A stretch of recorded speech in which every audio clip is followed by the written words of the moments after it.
Salut à vous tous, bienvenue dans le journal de la bande dessinée avec une exposition spéciale en hommage à Raymond Burki, notre ami Raymond Burki, grand dessinateur de presse suisse. Là je suis à côté de sa vache et c'est un bel hommage parce que c'est l'association, la fondation du Trait. Et l'exposition est à voir jusqu'à l'espace Arlot jusqu'au 16 avril 2022. J'ai l'honneur, au nom de la Fondation du Trait, de vous souhaiter la bienvenue ce soir. 5 ans. 5 ans que Burki dessine et pêche parmi les étoiles. Autant de jolies prises qu'il nous renvoie au quotidien. Son esprit nous enveloppe toujours. Il n'a jamais cessé de nous animer, de nous motiver. Depuis qu'il est parti, sa famille s'est attelée à répertorier les 8000 dessins qui ont fait sa carrière. Une fondation s'est créée pour préserver ce patrimoine. Une plateforme numérique pour les mettre à disposition de tout le monde. Car il n'était pas question de tout laisser à l'abandon, mais bien au contraire de partager. Le partage était essentiel pour Burki. Et pour désormais côtoyer souvent son fils Stan, je peux vous dire que c'est inscrit dans les gènes. Avant d'ailleurs de lui céder la parole et de vous laisser imprégner par l'âme de Burki tout au long de cette exposition, à la hauteur, 3 étages quand même, à grimper, à faire l'aller-retour en escalier, à la hauteur de son talent, je cède la parole à Stanislas Burki. C'est un honneur de vous voir si nombreux ce soir à l'occasion de cette grande exposition rétrospective autour de l'œuvre de mon père. Et lorsqu'il nous a quittés, la famille a hérité de toutes ses créations. Quelques tableaux, beaucoup d'esquisses, des dessins de procès, des carnets de croquis et surtout ces 8000 dessins de presse publiés entre 1976 et 2014. Une œuvre quasi complète, mais pas classée. Des piles de dessins. Autant vous dire que rechercher un sujet en particulier, une thématique ou une caricature d'une personnalité était impossible. Très rapidement, ma maman s'est mise à faire de l'ordre en organisant un archivage par année de parution. Avec quelques amis, ils ont pu identifier et légender la plupart des dessins non datés. À ce moment-là, quelques-uns me sont passés dans les mains. Et il a suffi de quelques secondes pour me dire qu'on ne pouvait pas en rester là. Au-delà des sujets d'actualité et de son regard sur le monde, il y a quelque chose qui me marque dans tous ces dessins. C'est le plaisir. C'est fou à quel point on sent dans son trait le plaisir de faire sourire, le plaisir de dessiner. Cet humour mélangé au style rend l'ensemble de son œuvre à la fois stimulante et intemporelle.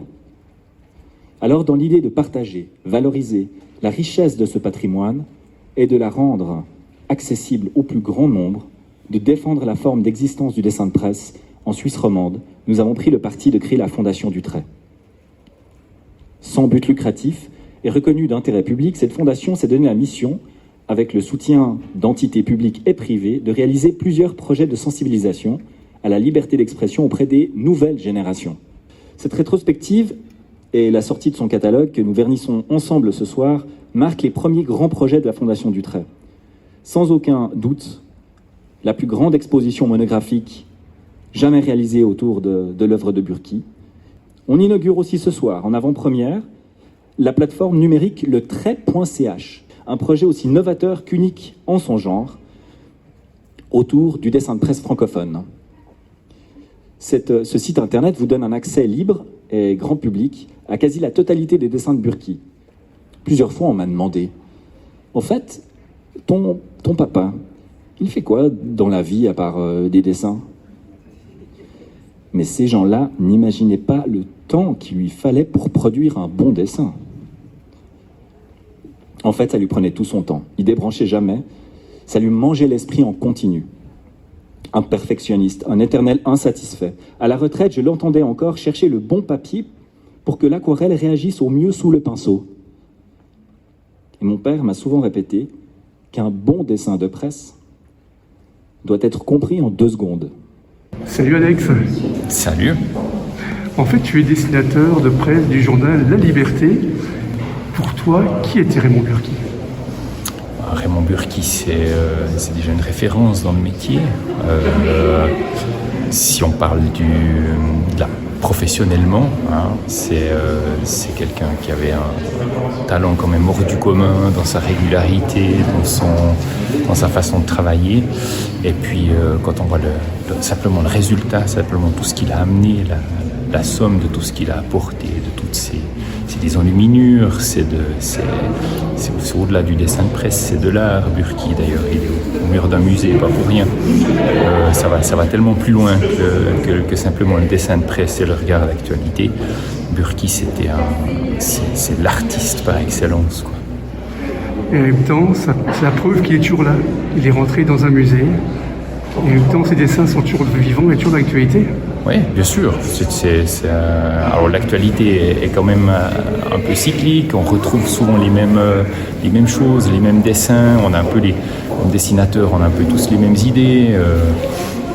Et c'est pas rare de retrouver une idée pourtant que j'ai l'impression d'avoir trouvé moi. Et ben tout à coup je la tiens, il y a 15 ans, il y a 20 ans, Burki l'avait fait aussi. Et puis tout à coup on la retrouve par d'autres plus jeunes dessinateurs qui reviennent après.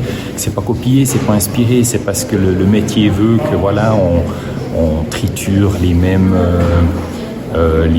schémas, les mêmes clichés, mais chacun a sa sauce. Et c'est vrai que le travail de Raymond, il reste, c'est normal. Et ça fait partie du jeu, de l'actualité aussi, de retrouver toujours un peu les mêmes dessins, enfin les mêmes idées, ce même foisonnement, oui. Finalement. En fait, on est ici, on est en 2022. Et c'est là qu'on se rend compte que l'humanité n'invente rien de nouveau. Hein. On succède à quelqu'un, on succède à d'autres dessinateurs qui viendront après aussi. Et puis c'est ça qui est un jeu merveilleux en fait. C'est que personne n'invente vraiment rien. Voilà. Mais ça foisonne, ça tourne en boucle et c'est génial, quoi. Merci beaucoup. Mais avec plaisir.